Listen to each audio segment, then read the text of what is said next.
depuis ne bi Ouagadougou ɲinanta ma deli ka ɲinanta ɲɔgɔn ye parce que o ye lumière jeu min kɛ nin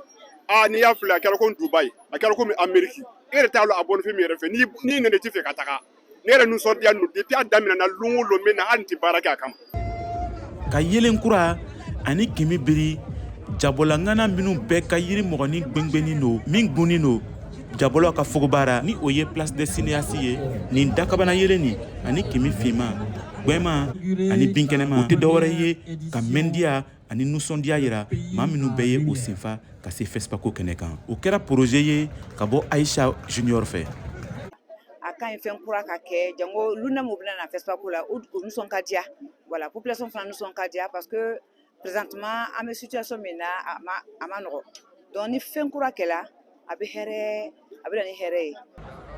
Nin sanji datugulan couleur saba ninnu bɛ jigiya hɛrɛ ani dusukasi le kofɔ yelen o ye tile kura bɔni ye faso kɔnɔ.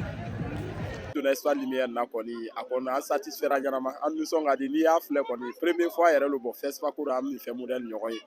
Espace lumière ra walima rue des lumières ra dɔw bɛna sigi ka o da timiya ni dumunifɛnw ye walima kana photo ta hakilina jigi mara kama.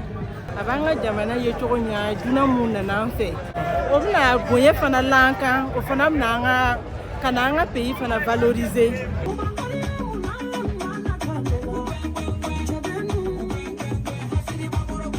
I n'a fɔ aw y'a ye cogo min na nin siraba nin kɔni ale ye kanu don Ouagadougulakaw na ani maa minnu bɛɛ bɔra jamana wɛrɛ kana se ka o senfa ka se nin kɛnɛ nin kan yaasa ka FESPACO min ye jabolo ka tɛmɛ ye ka se ka o bato ani ka o ka nisɔndiya yira nin tun ye Kariya Tarawele kumakan ye ka bɔ Ouagadougou Burkina Faso.